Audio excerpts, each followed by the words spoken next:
no outono de 1866, enquanto as brumas frias do lago Le Mans abraçavam as encostas de Vevey, na Suíça, um homem de olhar meticuloso e mãos habituadas ao rigor do laboratório não buscava apenas uma fórmula química, mas sim um pacto com a própria biologia humana. Henri Nestlé, um farmacêutico de origem alemã, não ergueu ali uma fábrica comum. Ele lançou a pedra fundamental de um altar dedicado à erradicação de uma das maiores fragilidades da espécie, a mortalidade infantil pela falta de sustento.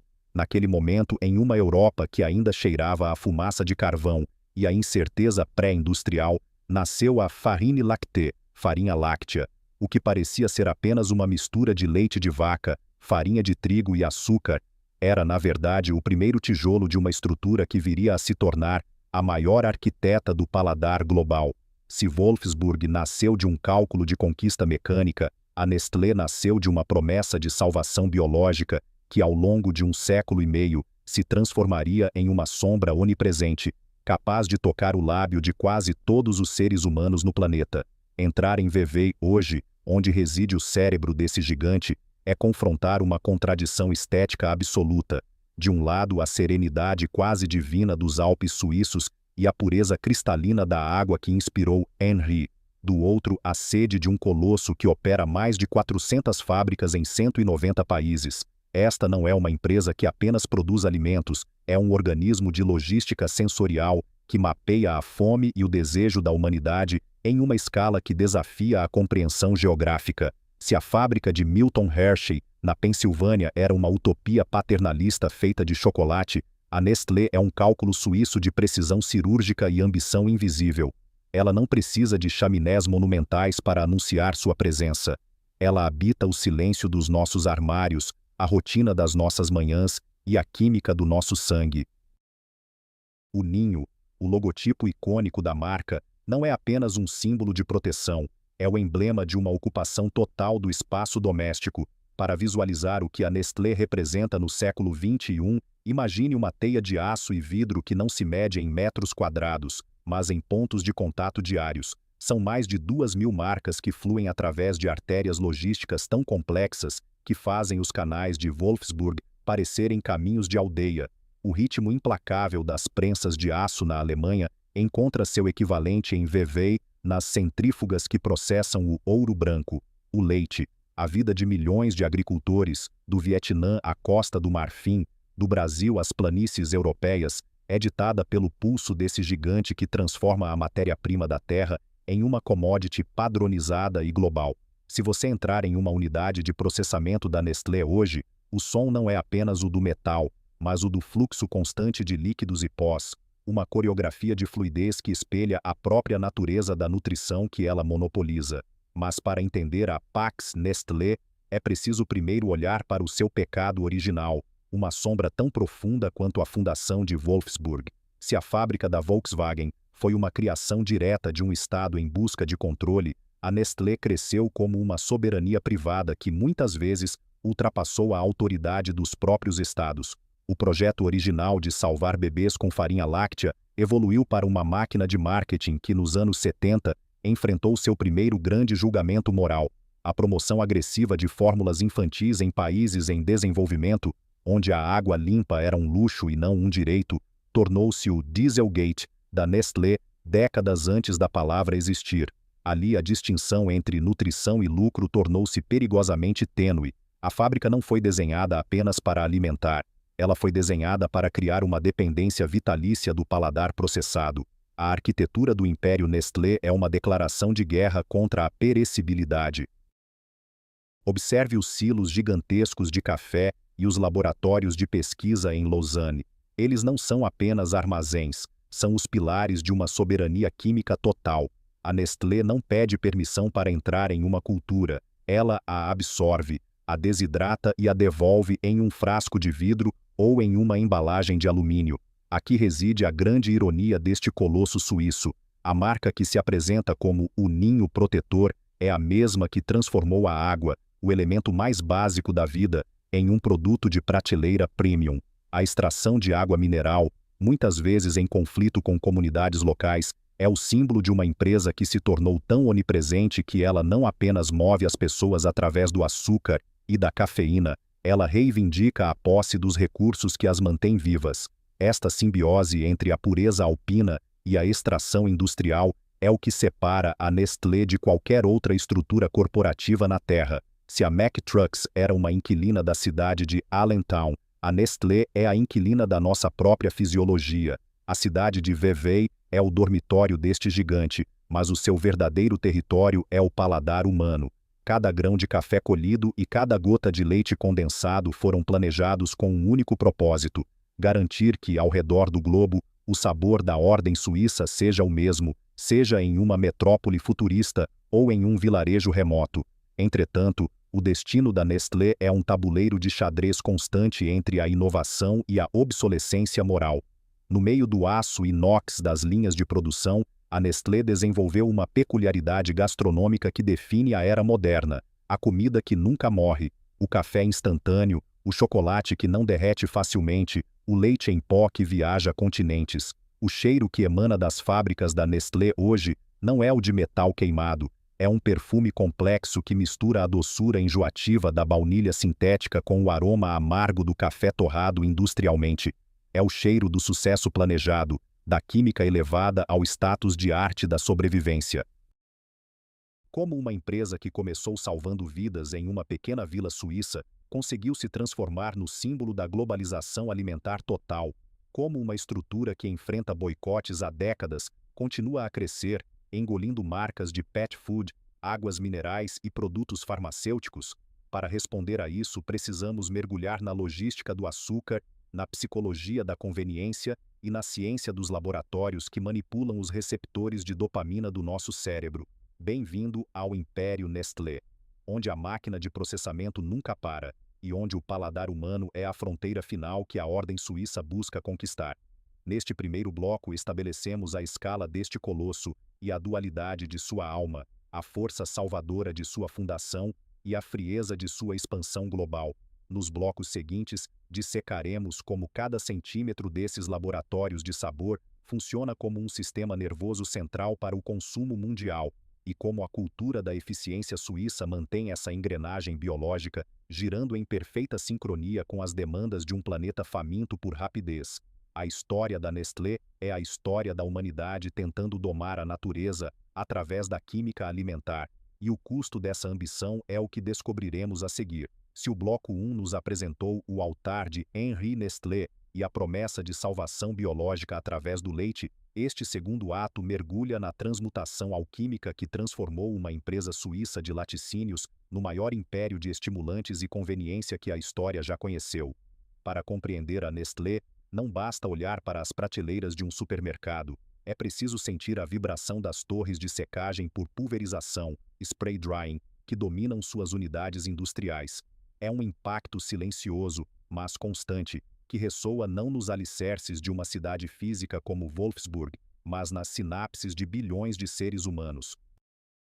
Em 1929, o mundo ruiu sob o peso da Grande Depressão, e a Nestlé, o colosso de Vevey, encontrou-se diante de um abismo. O leite estava sobrando, o dinheiro estava desaparecendo, e o Brasil, o pulmão cafeeiro do planeta, estava literalmente queimando sua riqueza em locomotivas a vapor por falta de mercado.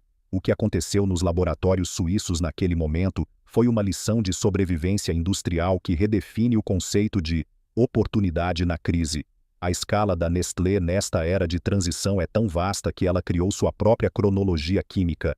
Enquanto a Volkswagen de 1938 tentava motorizar a massa através do metal, a Nestlé de 1938, o mesmo ano da pedra fundamental de Wolfsburg, lançava o seu próprio carro do povo, mas em forma de pó, o Nescafé.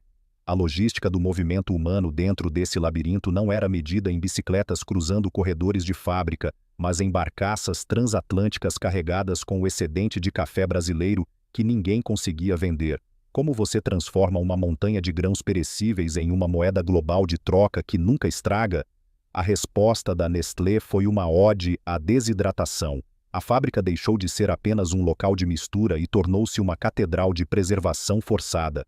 Caminhar por uma unidade de processamento de café da Nestlé é testemunhar uma maré de aroma industrializada. Milhares de toneladas de café são submetidas a pressões e temperaturas que mimetizam os processos vulcânicos, tudo para extrair a essência que manteria o mundo acordado durante os anos de guerra que se aproximavam.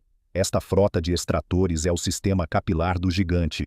Enquanto em Detroit o operário era uma extensão da prensa, em Vevey e em suas fábricas satélites, o tecnólogo de alimentos tornou-se o guardião de um segredo volátil. O café instantâneo não foi apenas uma conveniência, foi a primeira grande vitória da química suíça sobre a natureza imprevisível. É o just in time, aplicado à própria bioquímica do cansaço humano. Mas para entender como chegamos a essa coreografia de extração, precisamos voltar ao momento em que o silêncio era absoluto nos portos de Santos e do Rio de Janeiro. Em 1930, a economia cafeeira estava em frangalhos. O governo brasileiro abordou a Nestlé com um desafio desesperado: salvem nosso café. A resposta não veio de um engenheiro automotivo, mas de um químico chamado Max Morgenthaler. Durante 7 anos, Morgenthaler trabalhou em um galpão que parecia uma oficina de relojoaria molecular, tentando capturar o aroma do café em uma estrutura estável de carboidratos. Ele não estava apenas inventando uma bebida, ele estava desenhando uma ferramenta de ressurreição econômica. A primeira encomenda em larga escala do Nescafé não veio de donas de casa, mas dos exércitos. Durante a Segunda Guerra Mundial, o Nescafé tornou-se o desfibrilador químico nas trincheiras. Imagine a cena: soldados exaustos trabalhando em galpões de lama ou desertos escaldantes, misturando o pó suíço em canecas de metal. Foi ali, naquele caos controlado da guerra, que nasceu a verdadeira cultura de dominação da Nestlé. A fábrica deixou de ser um monumento local para se tornar um porto seguro de estímulo global. O cheiro de café torrado misturado ao ozônio das máquinas de embalagem tornou-se o perfume da modernidade acelerada. O Major Ivan Hearst salvou Wolfsburg com o Beetle, Max Morgenthaler salvou a Nestlé e o café mundial com uma lata de pó. Esta fase de transição é crucial para entender a arquitetura da fábrica da Nestlé. Diferente de Wolfsburg, que foi construída para ser autossuficiente e isolada, a infraestrutura da Nestlé foi desenhada para ser invasiva e adaptável. No coração de cada complexo industrial da Nestlé, ergue-se a torre de atomização, o sol de cada unidade de pós. Ela não fornece energia térmica para a cidade vizinha como a Kraftwerk alemã, mas fornece a energia biológica que move as metrópoles. Se a fábrica da Nestlé para, a rotina da manhã gela. Esta interdependência criou uma psicologia de consumo que é quase mística. O consumidor sabe que, ao abrir o selo de alumínio, ele está acessando uma precisão suíça que garante que aquele sabor será idêntico em Londres, Tóquio ou São Paulo. E então temos a logística da água. Se Wolfsburg foi posicionada estrategicamente ao lado do canal Mittelland para receber carvão, as fábricas da Nestlé são posicionadas sobre aquíferos e veias hídricas fundamentais. Ver uma linha de envase de água ou de processamento de leite é entender a escala da ambição hídrica da Nestlé. É uma máquina que consome a água da terra para cuspir hidratação engarrafada e lucro líquido. A logística aqui não é apenas sobre trilhos, é sobre canos, válvulas e a filtragem absoluta da impureza. Cada ciclo de uma centrífuga é parte de um algoritmo de pureza que busca eliminar a aleatoriedade da natureza. Contudo, no meio de todo esse aço inoxidável e lógica química de pós-guerra, a Nestlé desenvolveu uma peculiaridade que se tornou lendária: a padronização do afeto através do chocolate. Como alimentar o desejo por doçura de bilhões de pessoas sem interromper o fluxo de produção? A solução não foi apenas a receita, mas a industrialização do leite condensado. No final do século XIX e início do XX, o leite moça, ou milkmaid, tornou-se a moeda social da Nestlé. Ele foi projetado com a mesma obsessão técnica de um motor de combustão. Ele tem uma vida útil eterna, um teor de açúcar que vicia e uma textura que permite que seja transportado para os confins do império, onde o leite fresco jamais chegaria. O leite condensado da Nestlé tornou-se tão icônico que ele funciona como um lubrificante social na culinária de nações inteiras. Produzido em seções dedicadas das fábricas, sob padrões que fariam um farmacêutico sorrir, Este produto é vendido em quantidades que superam as vendas de marcas de luxo. É o símbolo de uma empresa que se tornou tão onipresente que ela não apenas alimenta as pessoas, ela as molda biologicamente desde a infância. O fato de a Nestlé produzir mais leite condensado e café do que muitas nações produzem de matéria-prima bruta não é uma anedota, é uma prova de que a empresa entende que a infraestrutura do paladar é o território mais valioso do planeta. Esta ordem suíça não é apenas um clichê de precisão, é uma necessidade de segurança alimentar. Nas fábricas da Nestlé, o erro biológico, a bactéria, o fungo, a impureza, é visto como uma falha de soberania. A fábrica é organizada em zonas de higiene que parecem bunkers nucleares. Quando você caminha por uma linha de produção de leite em pó, a pressão do ar é controlada, o acesso é restrito e cada operário é uma peça de um mecanismo asséptico. É um design que impõe disciplina sobre o que é microscópico. Não há espaço para o orgânico imprevisível. Tudo tem um controle de qualidade e cada lote tem um rastreamento digital. Enquanto a Volkswagen em Wolfsburg sofria para adaptar suas prensas gigantes às mudanças de design, a Nestlé utilizou sua capilaridade para diversificar-se de forma celular. Se um mercado rejeita o café, ela oferece o chocolate. Se o leite é um problema, ela oferece a água. A fábrica de Vevey não cresceu para fora como um colosso único de tijolos, mas se ramificou como um micélio, conectando 400 fábricas em uma rede neural de produção. Nos anos 50, essa configuração permitiu que a Nestlé lançasse o império do instantâneo para o mundo com uma consistência que devastou as indústrias locais de alimentos. O Nescafé não era apenas uma bebida, era a prova material de que a ordem da Nestlé funcionava para simplificar a vida moderna. Este bloco encerra-se com o gigante plenamente desperto e estimulado pela cafeína. As incertezas de 1929 foram varridas. O excedente de café foi transformado em pó de ouro, e a fábrica agora ruge com uma confiança renovada na conveniência. Mas a prosperidade traz novos dilemas éticos. Como manter essa escala sem esgotar as fontes de água? Como a transição da nutrição infantil para a dominação do café e dos snacks desafiaria a própria infraestrutura moral deste império? A história da Nestlé é uma luta perpétua contra a decomposição de sua própria imagem. No próximo bloco entraremos na era da expansão agressiva e descobriremos como os primeiros laboratórios de sabor começaram a substituir a cozinha tradicional, e o que isso significou para a identidade da família global. O aço está esterilizado e o café está servido. A ordem prevalece, mas o apetite do gigante exige mais do que apenas sobrevivência. Ele exige a conquista total da despensa humana.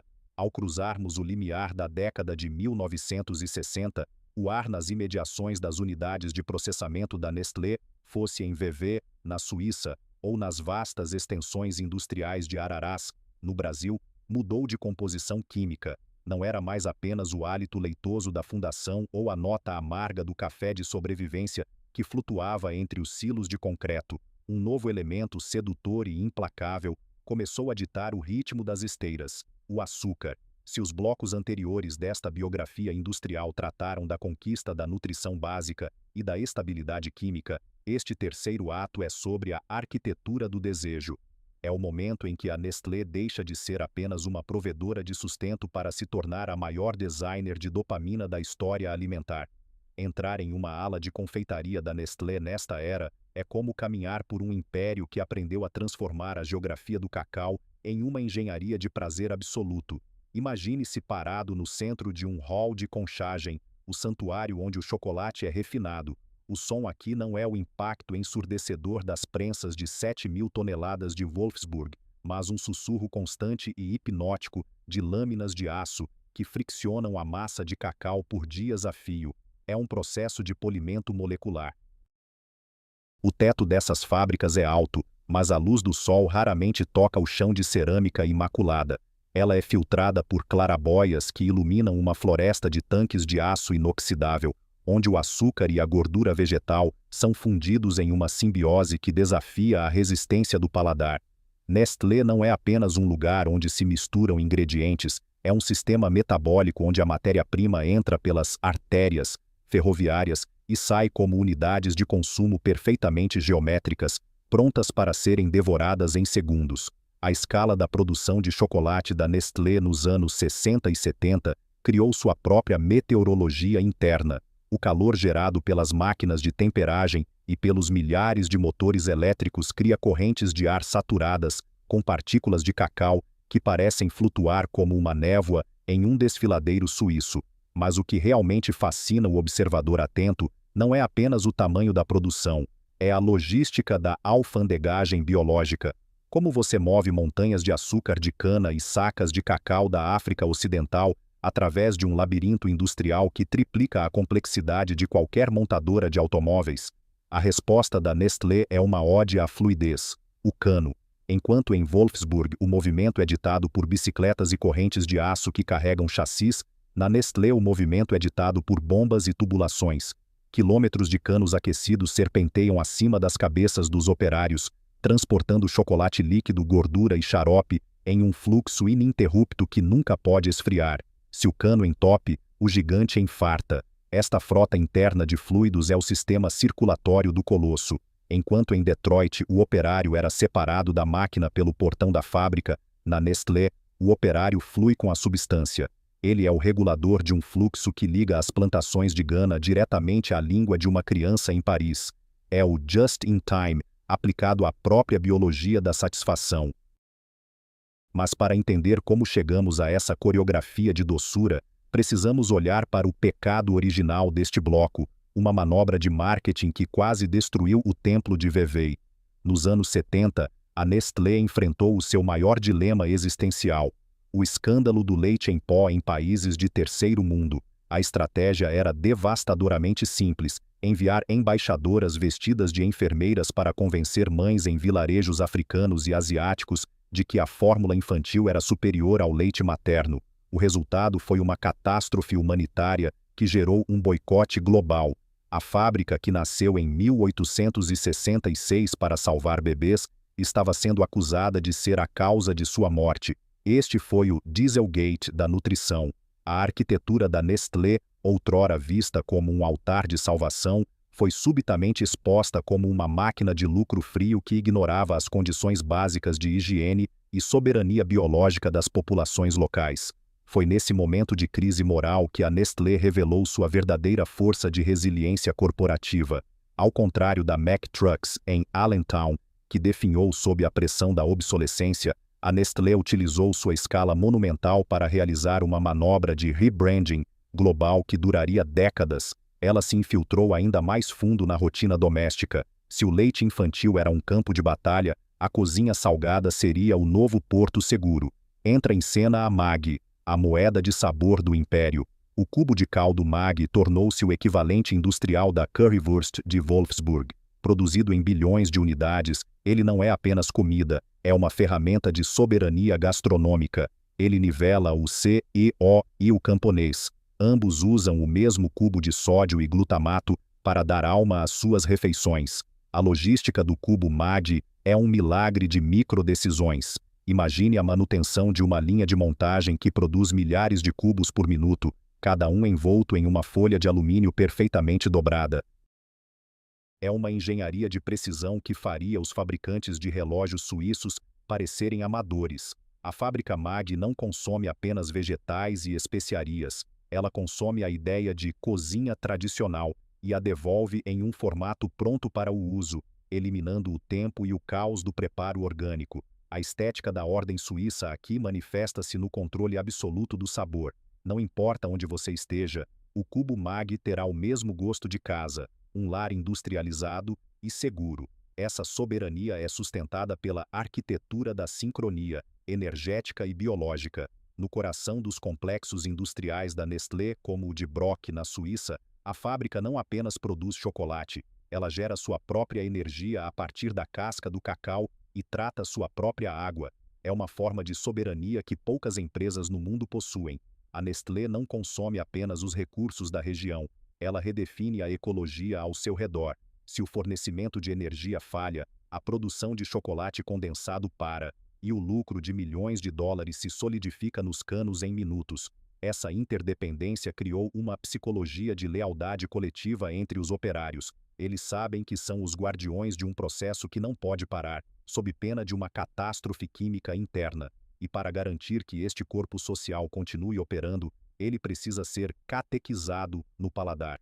Nos anos 70 e 80, com a introdução de marcas como Kit Kat e Smarties no portfólio global, a produção de açúcar e gordura também teve que ser escalonada. O que era uma conveniência de confeitaria tornou-se uma operação logística de precisão militar. Os laboratórios de sabor da Nestlé, localizados dentro do complexo de desenvolvimento, operam com os mesmos padrões de higiene e eficiência de um centro de lançamento da NASA. O açúcar é selecionado, a crocância é medida em decibéis, e as fórmulas são protegidas como segredos de Estado. Por que isso é importante para o historiador industrial? Porque o açúcar é o combustível biológico da modernidade. Ao consumir um produto Nestlé, o operário global está literalmente consumindo a marca que o mantém em pé.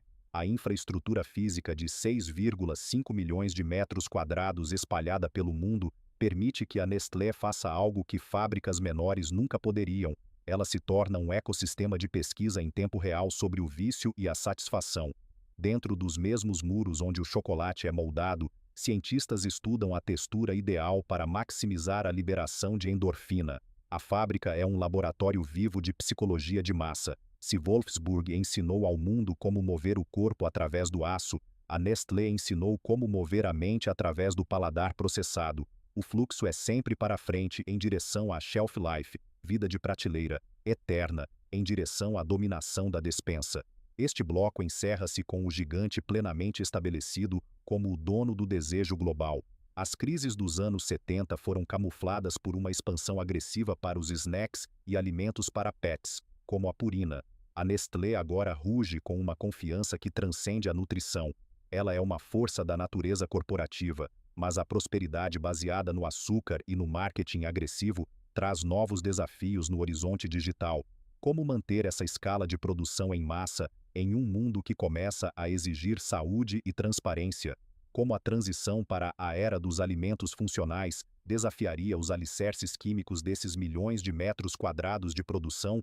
A história da Nestlé é uma luta perpétua contra a obsolescência do sabor. No próximo bloco, entraremos na era da biotecnologia e descobriremos como os primeiros robôs começaram a substituir os homens nas linhas de envase, e o que isso significou para a identidade da alimentação universal. O aço inox brilha sob as luzes fluorescentes e o chocolate líquido continua a fluir pelos canos infinitos. A ordem prevalece, mas o futuro exige mais do que apenas açúcar. Ele exige inteligência. O gigante está pronto para a metamorfose digital, onde o sabor será codificado em algoritmos de saúde e conveniência total. Bem-vindo à próxima fase do império, onde o alimento torna-se software. Ao cruzarmos a fronteira invisível entre os anos 80 e 90, o ritmo das fábricas da Nestlé mudou de frequência. Se as décadas anteriores foram marcadas pelo vapor e pelo barulho rítmico das misturadoras mecânicas, a nova era trouxe um som diferente, o zumbido agudo dos servos motores e o estalido infravermelho de milhares de sensores ópticos. Em Vevey, em Konolfingen e nas gigantescas unidades de processamento de laticínios no Brasil e na Índia, a automação não foi apenas uma atualização tecnológica, foi uma reconfiguração da alma industrial. Naqueles milhões de metros quadrados de aço inoxidável e concreto, o Império Suíço precisava provar que um gigante de proporções jurássicas poderia dançar com a agilidade de um algoritmo. Foi o momento em que a fábrica deixou de ser apenas um local de manufatura para se transformar em um laboratório vivo de eficiência digital, onde a produção era a estrela e o consumidor global era o alvo de uma precisão cirúrgica. Imagine entrar no coração de uma unidade de envase de alta velocidade da Nestlé em meados dos anos 90. Ali a empresa tentou o impossível, a automação total da montagem final do paladar. Era um balé de metal onde o frasco de vidro e o selo de platina se encontravam em um casamento, o termo técnico que Wolfsburg usa para o chassi e motor, mas que aqui se aplica ao frescor e à vedação, orquestrado não por mãos humanas, mas por controladores lógicos programáveis. O ar, antes carregado com o cheiro pesado de leite e cacau, começou a cheirar a ozônio e eletricidade estática. O operário da Nestlé, que por gerações se orgulhou de seu conhecimento empírico sobre a textura da massa, viu-se subitamente transformado em um regente de silício. Ele ainda caminhava pelos corredores imensos, mas agora levava consigo um terminal de dados. A prancheta de madeira, símbolo da simplicidade funcional da fundação, foi substituída pelo monitor de fósforo verde. Era o encontro da tradição suíça com a revolução digital sob o mesmo teto monumental. Mas a verdadeira genialidade da Nestlé nesta era não estava apenas no que acontecia dentro das linhas de montagem, mas na forma como a fábrica decidiu se mostrar ao mundo através da sua logística invisível. Enquanto a Mack Trucks em Allentown fechava seus portões e se perdia na desorganização de sua própria obsolescência, a Nestlé fez o oposto. Ela se tornou onisciente, sob a liderança de gestores que viam na tecnologia a ferramenta definitiva de controle social e econômico. A Nestlé decidiu que o alimento deveria ser tratado como um software. Assim nasceu o conceito de alimento definido por processo. A produção industrial tornou-se um espetáculo de marketing, onde a pureza era a moeda principal. O ícone máximo dessa transformação nos anos 90 foi a revolução das cápsulas. Se Wolfsburg tem seus silos de vidro para carros, a Nestlé criou suas catedrais de alumínio para o café, a Nespresso. O nascimento da Nespresso não foi apenas o lançamento de um produto, foi a criação de um ecossistema fechado de consumo. Dentro das fábricas de Avenches e Orbi, o café deixou de ser uma commodity vendida em sacos para se tornar uma unidade de hardware perfeitamente dosada. O elevador robótico que move carros em Wolfsburg encontra seu equivalente micro na precisão das máquinas de envase que injetam nitrogênio em microespaços para garantir que o aroma de 1866 seja preservado em 1996. Ali a logística da Nestlé atingiu o seu ápice estético e técnico. O cliente não recebe apenas uma bebida, ele recebe a prova visual de que a ordem da Nestlé é absoluta e individualizada. As cápsulas são o contraponto moderno às latas de leite em pó da fundação. Enquanto as latas representavam a força bruta da sobrevivência, as cápsulas representam a clareza do design e a perfeição da entrega egoísta. No entanto, para manter esse espetáculo funcionando, a logística oculta da Nestlé teve que se tornar ainda mais assustadora e vasta do que os 75 quilômetros de trilhos de Wolfsburg. A Nestlé possui sua própria estação de monitoramento global de preços e fluxos, uma rede neural que serpenteia entre os pavilhões de 400 fábricas. Todos os dias, navios cargueiros gigantescos entram nos portos carregando toneladas de grãos e saem carregados com bilhões de porções individuais de café, cereais e chocolates. É um sistema circulatório que nunca para. O canal Mittelland de Wolfsburg é uma artéria importante, mas a Nestlé opera em todos os oceanos simultaneamente. Em Vevey, o conceito de tempo de prateleira foi praticamente eliminado pela velocidade da automação. A fábrica consome a colheita do hemisfério sul e espelha a conveniência para o hemisfério norte em um ciclo contínuo que ignora as estações do ano. Essa pressão pela eficiência total mudou o perfil do trabalhador. O homem da Nestlé dos anos 90 era um técnico de elite, treinado em centros de excelência que rivalizavam com as melhores universidades da Europa. A empresa intensificou sua integração social. Se você trabalhava na linha de chocolate em Brock, sua identidade estava amarrada àquela qualidade inquestionável. O vínculo não era apenas financeiro, era um orgulho nacional suíço exportado para o mundo. E no centro desse vínculo permanecia o controle de qualidade obsessivo. Mesmo na era dos robôs e das cápsulas de alumínio, a degustação humana permaneceu como o último tribunal. O painel sensorial da Nestlé tornou-se o elemento de humanidade em um mundo de sensores infravermelhos. Era a garantia de que, apesar de toda a automação, a fábrica ainda servia ao metabolismo humano. O número de lote impresso nas embalagens era carregado com o mesmo orgulho que o selo de Volkswagen Original Part. A escala de milhões de metros quadrados permitiu que a Nestlé fizesse algo que indústrias alimentares menores nunca poderiam. Ela se tornou um ecossistema de pesquisa e desenvolvimento, R&D, em tempo real, os chamados PTC, Product Technology Centers. Dentro dos mesmos muros onde os cereais eram estudados, engenheiros testavam novos polímeros para embalagens que mantivessem o frescor por 2 anos. A fábrica era um laboratório de imortalidade biológica para o alimento, mas esse gigantismo também trazia perigos. A Nestlé era tão grande que qualquer contaminação em uma única linha de produção causava ondas de choque globais imensas. A fábrica era um transatlântico tentando manobrar em um aquário. Para sobreviver, a gestão teve que implementar o que chamaram de HACCP, Análise de Perigos e Pontos Críticos de Controle, uma arquitetura de disciplina rigorosa que transformou a limpeza em uma religião corporativa. Ao final dos anos 90, a Nestlé não era mais apenas uma empresa de comida, era uma infraestrutura global.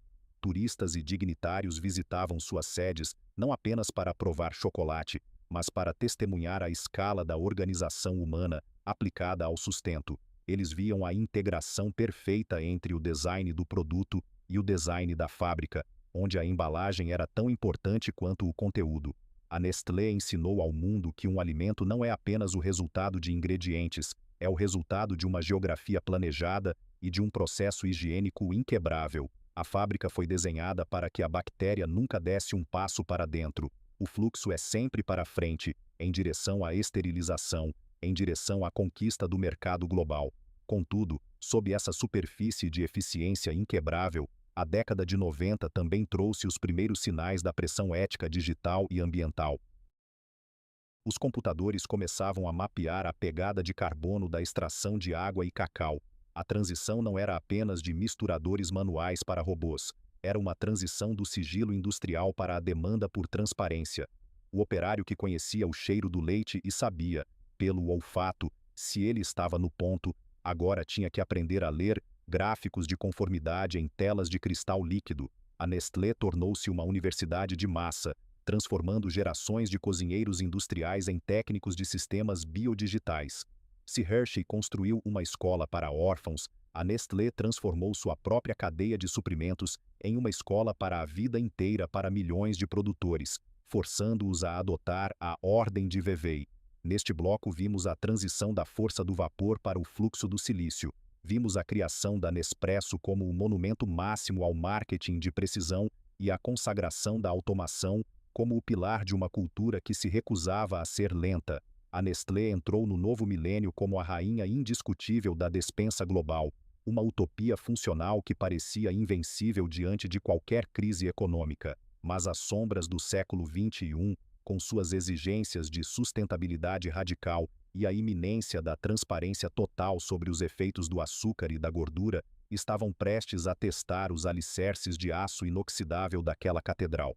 O próximo capítulo da Nestlé não seria sobre como automatizar a produção, mas sobre como justificar sua existência em um mundo que exige saúde sobre o prazer processado.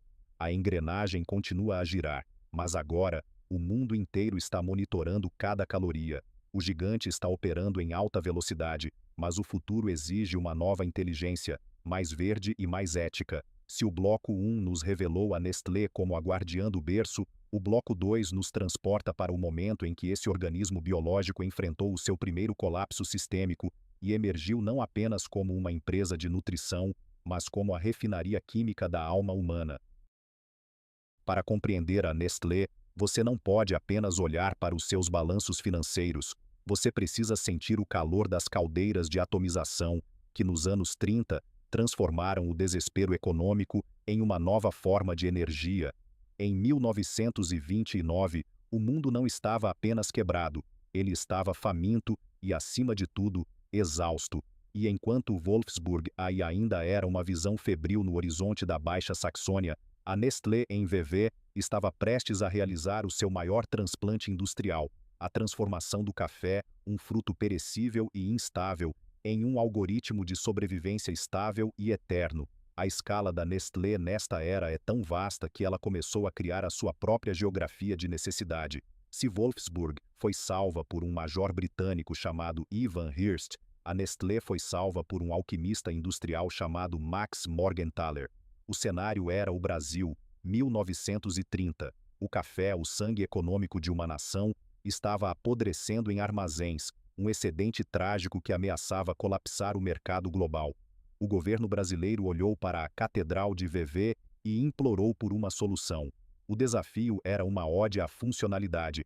Como você preserva o aroma e a força de uma fruta tropical dentro de uma lata de metal que pode cruzar os oceanos sem perder a alma? A resposta de Morgenthaler não foi apenas química, foi uma declaração de guerra contra a entropia. Durante 7 anos nas entranhas dos laboratórios de VV, ele lutou contra a decomposição, buscando o que os engenheiros de Wolfsburg chamariam de tolerância zero. Caminhar pelos laboratórios da Nestlé nessa época era testemunhar o nascimento de uma simbiose perfeita entre o homem e a molécula. O resultado foi o Nescafé, lançado em 1938, o mesmo ano em que a bota nazista batizava o solo de Wolfsburg. Enquanto a Alemanha construía o carro do povo para motorizar a massa, a Nestlé construía a bebida do povo para despertar essa mesma massa. O Nescafé não era apenas café solúvel, era a peça original Nestlé 0001, um componente de hardware biológico que permitia ao trabalhador industrial estender o seu turno, ao soldado ignorar o cansaço e ao cidadão moderno sincronizar o seu relógio interno com o ritmo implacável da fábrica. Se a Volkswagen deu rodas ao século XX, a Nestlé deu-lhe a cafeína. Mas para entender o milagre do pó, é preciso olhar para a sua integração total com a estrutura da sociedade. Ao contrário da Hershey na Pensilvânia, que via o açúcar como uma utopia doce e paternalista, a Nestlé via a química como uma ferramenta de estabilidade geopolítica. Quando a Segunda Guerra Mundial explodiu, a Catedral de Aço de Wolfsburg tornou-se uma fábrica de guerra, produzindo veículos militares sobre os escombros do sonho do Beatle. A Nestlé, no entanto, tomou um rumo diferente e talvez mais profundo. Ela não produzia tanques, ela produzia a ração K. O Nescafé tornou-se o combustível oficial do Exército dos Estados Unidos. Imagine a cena: campos de batalha saturados de lama e pólvora, onde a única conexão com a civilização e a ordem era uma pequena lata de café solúvel produzida sob a supervisão suíça. A Nestlé não alimentava apenas o corpo, ela sustentava a moral da máquina de guerra aliada. O cheiro de café tornou-se o perfume da resistência e da vitória planejada. Esta fase de transição é crucial para entender a arquitetura da lealdade da Nestlé. A fábrica de VV e suas extensões globais foram desenhadas para serem autossuficientes e onipresentes. No coração do complexo erguia-se a logística da preservação. Wolfsburg gerava sua própria eletricidade com suas 4 chaminés monumentais. A Nestlé gerava seu próprio tempo através da shelf life, vida de prateleira, de seus produtos. Um produto Nestlé não estraga, ele espera, ele desafia a biologia. Esta soberania sobre a decomposição criou uma psicologia de confiança coletiva que é quase mística. O consumidor sabe que, ao abrir uma lata de Nescafé ou uma barra de chocolate, ele está consumindo um padrão de qualidade que foi blindado contra o caos do mundo externo. E então temos a logística do leite. Para alimentar suas fábricas, a Nestlé criou os distritos leiteiros, redes de milhares de agricultores que foram integrados ao sistema nervoso da empresa. Se o canal Mittelland, em Wolfsburg, trazia o carvão para as mandíbulas do gigante, as estradas rurais da Suíça, da França e das Américas traziam o leite fresco para as centrífugas da Nestlé. Ver o fluxo contínuo de caminhões-tanque descarregando o ouro branco sob a sombra das montanhas é entender a escala da ambição da Nestlé. É uma máquina que consome a grama e o gado para cuspir nutrição global. A logística não é um detalhe aqui, é a espinha dorsal. Cada movimento de uma ordenhadeira, cada ciclo de uma centrífuga, é parte de um algoritmo de precisão que busca eliminar a variação. Contudo, no meio de todo esse pó e lógica de guerra, a Nestlé desenvolveu uma peculiaridade que se tornou lendária: a sua própria gastronomia de emergência. Como alimentar milhões de pessoas em meio ao racionamento sem interromper o fluxo da vida? A solução foi a industrialização total do paladar. No final da década de 40, o chocolate Nestlé, enriquecido com leite alpino e técnicas de conchagem aperfeiçoadas, tornou-se a moeda social da reconstrução europeia. O chocolate era o que nivelava o general e o órfão. Ambos buscavam o mesmo conforto calórico sob o selo do ninho. O fato de a Nestlé produzir mais chocolate do que muitas nações produziam de aço não era uma anedota, era a prova de que a infraestrutura emocional da humanidade era o seu mercado mais lucrativo. Esta ordem suíça não é apenas um clichê, é uma necessidade técnica.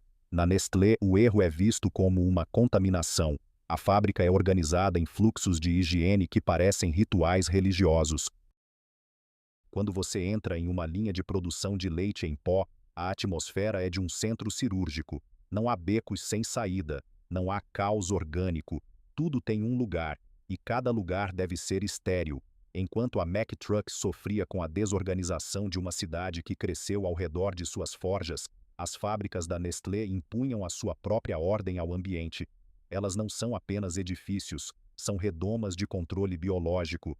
Enquanto a Volkswagen lançava o Beetle para o mundo como a prova de que a ordem germânica poderia mover as pessoas, a Nestlé lançava o leite condensado e o chocolate como a prova de que a ordem helvética poderia sustentá-las. O Beetle e o Nescafé são irmãos de uma mesma era de padronização total. Ambos foram desenhados para serem idênticos, quer fossem consumidos em Berlim, Nova York ou Tóquio. A consistência era a nova religião. O operário de Vevey, assim como o de Wolfsburg, não era mais um artesão. Ele era o guardião de um processo. Este bloco encerra-se com o gigante plenamente despertado para a sua missão global. As cinzas da guerra foram varridas. A Nestlé consolidou o controle sobre o despertar da humanidade com a cafeína e sobre o conforto da humanidade com o açúcar. O gigante agora ruge com uma confiança que atravessa as fronteiras nacionais. Mas a prosperidade traz novos desafios éticos e estruturais. Como manter essa escala de pureza quando o mundo exige rapidez extrema? Como a transição da nutrição básica para o marketing de massa nos anos 50 e 60 desafiaria a própria infraestrutura física desses milhões de metros quadrados de produção? A história da Nestlé é uma luta perpétua contra a impureza de sua própria magnitude. No próximo bloco entraremos na era do marketing de massa e a conquista do terceiro mundo, e descobriremos como o leite em pó tornou-se o elemento mais controverso da catedral industrial e o que isso significou para a identidade da mãe Nestlé. O leite continua fervendo e a pressão está subindo.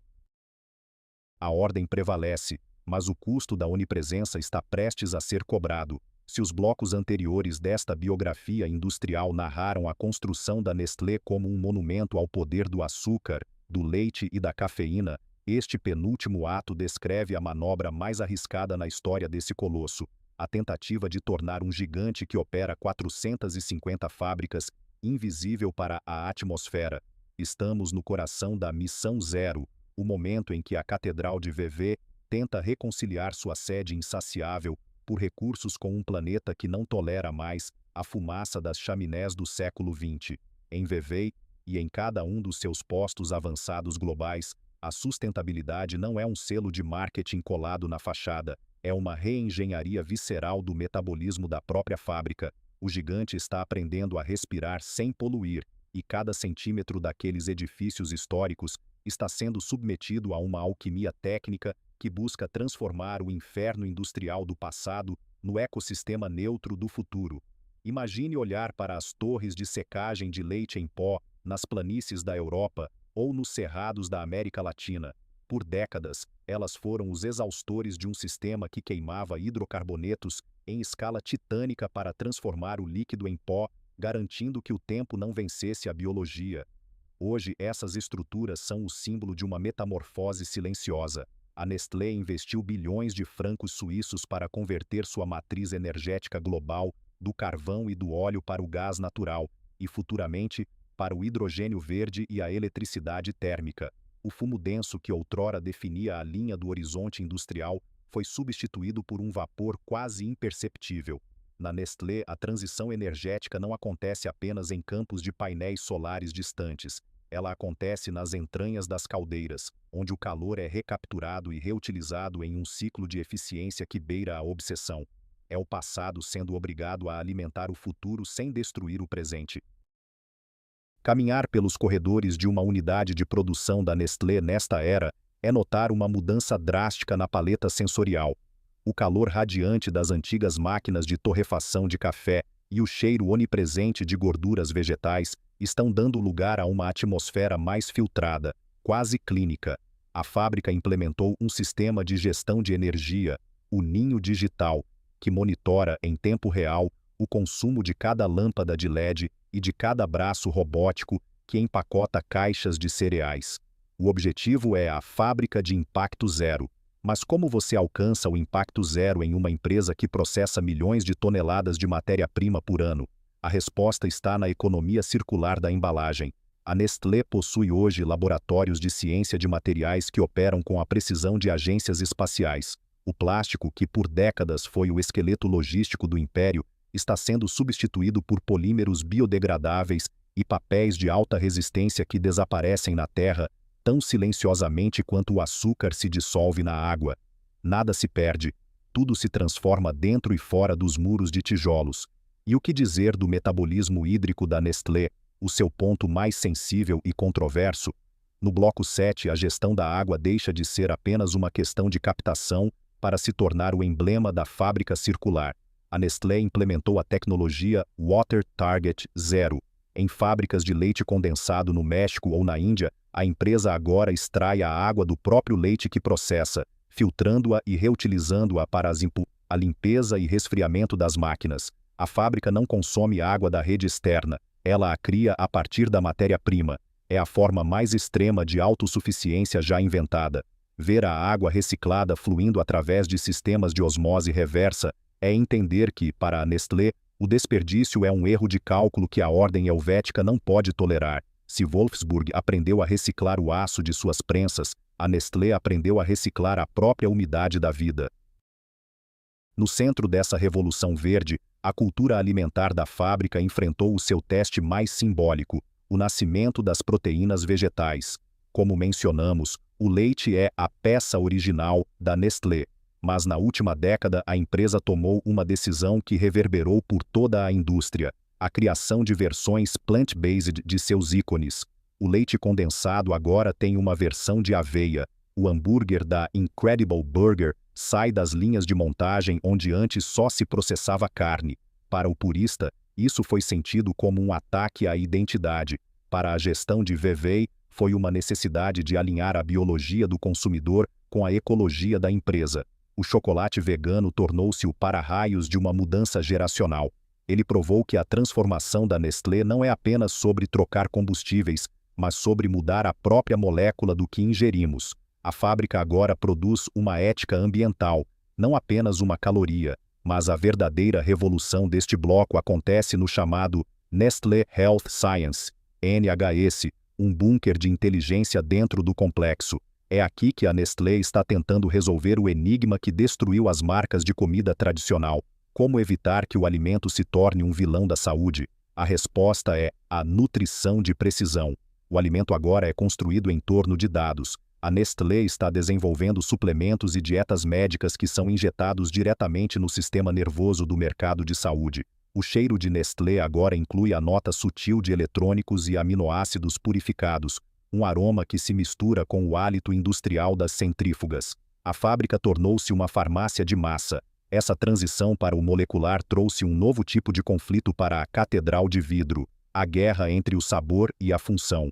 Por um lado, o orgulho dos mestres chocolateiros suíços, que acreditam na perfeição da gordura e do açúcar. Por outro, uma nova geração de bioquímicos que veem o alimento como um patch de software para o corpo humano. Em Vevey, esse embate é resolvido através da tecnologia. Eles usam inteligência artificial para redesenhar a estrutura física do cristal de açúcar, permitindo que o consumidor sinta o mesmo sabor com 40% menos substância. É a desmaterialização da indulgência.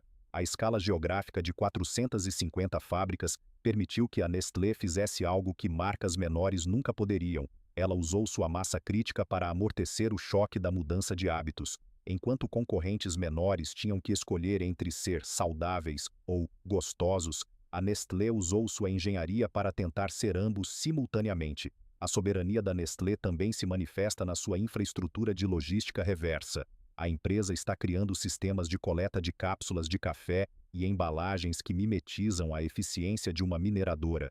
Eles não estão apenas vendendo o produto, eles estão tentando possuir o ciclo de vida do resíduo. É o aproveitamento máximo da geografia da propriedade. A fábrica não está apenas reduzindo o seu impacto, ela está tentando se tornar um sistema fechado. Se a utopia de Henri Nestlé era sobre salvar bebês da fome, A utopia verde da Nestlé do século XXI é sobre salvar a humanidade do excesso.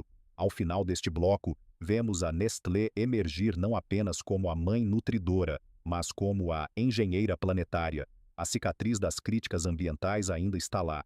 A memória das crises de plástico e água serve como um lembrete constante de que a onipresença tem um custo ecológico, mas a catedral de tijolos vermelhos e vidro provou que pode abrigar o futuro. A transição para o zero líquido é o teste final para as linhas de montagem que viram o leite condensado nascer. Se as indústrias antigas morreram porque não conseguiram se adaptar ao novo mundo, a Nestlé sobrevive porque decidiu liderar a destruição do seu próprio passado linear. O gigante está se despojando de sua pele velha e carbonizada para revelar uma nova estrutura eletrificada e sustentável. Mas o que resta quando o trabalho termina? Quando o turno de produção de 24 horas acaba e as luzes se apagam nos sistemas automatizados? O capítulo final de nossa história nos levará para além dos muros da fábrica. Veremos como a Nestlé, a empresa que nasceu de um frasco de leite em pó, encara o seu futuro como a provedora total de saúde e sobrevivência na era da inteligência artificial. A história da Nestlé é a história do homem tentando construir um mundo onde o apetite e a natureza finalmente param de lutar. O próximo e último bloco fará a autópsia final desta jornada, comparando as chaminés de VV com as chaminés do destino e respondendo à pergunta fundamental: pode uma empresa de comida realmente possuir a alma de uma civilização? A ordem prevalece, o ar está ficando limpo e o futuro está sendo cozinhado nos reatores biológicos da Nestlé. Caminhe hoje pela Avenida dos Alpes, em VV, o espinhaço central que sustenta a estrutura simbólica da Nestlé. As chaminés históricas da era do vapor e do leite condensado ainda se elevam contra o céu azul metálico da Suíça, como sentinelas de um império que se recusa a declinar. Elas não exalam mais a fumaça negra e densa do carvão que forjou o milagre nutricional do pós-guerra. Hoje, o que sai dali é um suspiro técnico de energia limpa, quase invisível aos olhos humanos. Em Allentown, na Pensilvânia, as chaminés da Mack Trucks foram implodidas, transformadas em poeira e silêncio para dar lugar a estacionamentos vazios e ao matagal da obsolescência. Em Vevey, as estruturas de ferro e tijolo foram preservadas, iluminadas à noite com fachos de luz que as transformam em faróis de uma civilização industrial que aprendeu a se auto-imunizar. E nessa pequena diferença estética, entre a implosão e a preservação, reside a explicação final de por que uma utopia alimentar sobreviveu, enquanto as utopias mecânicas do aço viraram apenas cicatrizes urbanas. Como uma empresa que nasceu de um frasco de farinha láctea para órfãos, enfrentou 2 guerras mundiais, superou crises de reputação globais e o escândalo do leite em pó, ainda consegue ser o coração pulsante do metabolismo de 8 bilhões de pessoas? A resposta final não está apenas na receita do chocolate ou na logística do Nescafé, está na geografia da propriedade e na estrutura do propósito. Os fundadores das indústrias que morreram em Allentown ou Detroit eram gênios da mecânica, mas o bulldog de metal era apenas uma máquina, um objeto externo ao homem.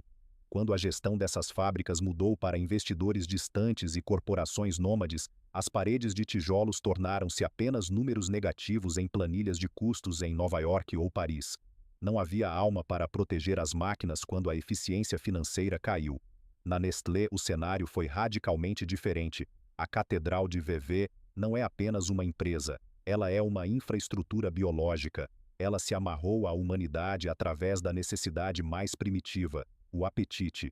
A Nestlé não pode simplesmente fugir para um paraíso fiscal ou fechar as portas sem destruir o contrato de sobrevivência de nações inteiras que dependem de suas fórmulas para nutrir seus recém-nascidos e de seu café para despertar sua força de trabalho. Essa interdependência forçou a Nestlé a lutar por cada centímetro de seu império, investindo bilhões para retolar o gigante enquanto outros preferiram simplesmente abandonar o navio da manufatura física. Mas não se engane, a sobrevivência da Nestlé não foi um ato de caridade helvética, foi um ato de adaptação implacável e muitas vezes dolorosa, que exigiu a traição de suas próprias tradições.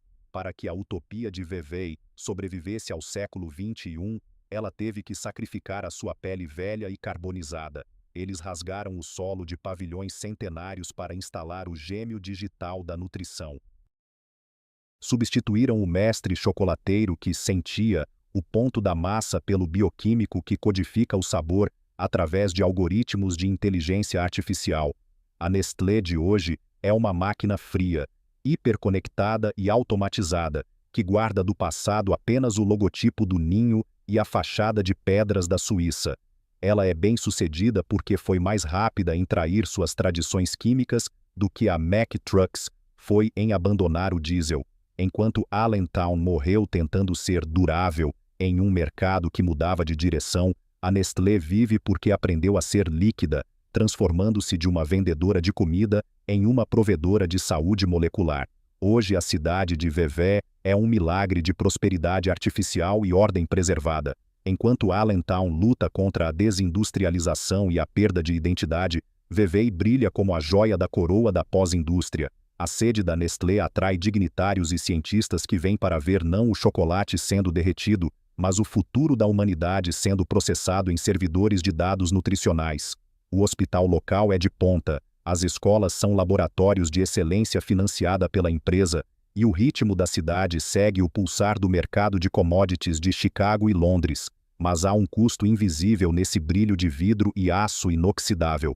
A empresa-mãe original, onde Henri Nestlé misturava leite e açúcar com as próprias mãos, foi substituída por um ecossistema corporativo onde o alimento é agora um produto de experiência digital. O operário da linha de montagem, que se via como o herói que alimentava o mundo, foi substituído pelo curador de algoritmos, um técnico que monitora telas de controle em salas climatizadas, longe do cheiro do cacau torrado. A classe média industrial da Nestlé não evaporou, ela se transformou em uma elite de dados. A lição final desta epopeia industrial é sobre o controle da narrativa. A Mack Trucks e a Volkswagen, em Wolfsburg, perderam parte de sua aura quando deixaram de representar um sonho de liberdade para se tornarem apenas objetos de consumo. A Nestlé manteve sua história, mas a transformou em um sistema operacional da vida. O leite condensado de 1920 pode ter mudado sua fórmula, mas o espírito do cuidado é invocado em cada anúncio de TV, em cada cápsula de Nespresso, para dar alma às substâncias que agora são construídas molécula por molécula.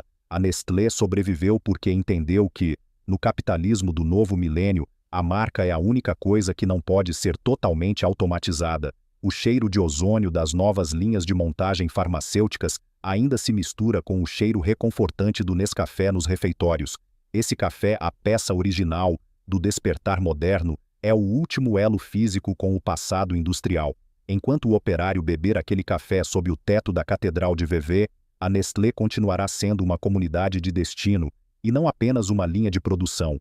Nada dura para sempre, mas algumas coisas duram mais se tiverem uma razão para existir além do lucro bruto.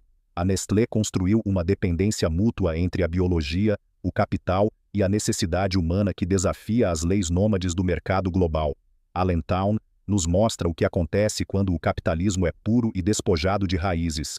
Ele é eficiente para os acionistas, mas letal para as cidades. Vevey nos mostra o que acontece quando o capitalismo é amarrado à geografia e ao corpo humano.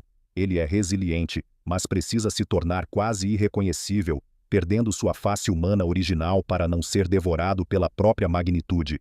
Se você for a Vevey hoje, ouvirá o zumbido constante dos ventiladores das salas de servidores e o som suave das águas do lago batendo no cais. É o som de uma vitória agridoce. A utopia da Nestlé conseguiu o que poucas indústrias na história alcançaram. Ela salvou a sede, salvou o emprego de elite e salvou a relevância nacional da Suíça. Mas ela não conseguiu salvar a alma puramente orgânica da cozinha original. Talvez esse seja o preço final de qualquer sobrevivência no século XXI. Para continuar existindo, você deve aceitar tornar-se uma versão digitalizada, higienizada e molecular de si mesmo. As 4 chaminés simbólicas de Vevey continuam iluminadas, mas elas não queimam mais madeira ou carvão. Elas queimam dados e ambição. Se você inspirar profundamente na sede da Nestlé, ainda sentirá o cheiro do açúcar e da história, mas agora envolto em uma camada de ar-condicionado cirúrgico e software de alta precisão. A Nestlé é a última das grandes construtoras de necessidades que aprendeu a conviver com o silício. O gigante de vidro e pedra não é mais apenas uma fábrica de comida, é um museu vivo do progresso biológico, onde o passado de leite em pó e o futuro de nutrição genômica dividem o mesmo espaço monumental. A ordem prevalece, o café está servido, e o gigante, agora invisível em suas emissões, mas onipresente em cada célula do nosso corpo, continua a marchar em direção ao futuro, pedalando sua lógica suíça entre a memória e a imortalidade.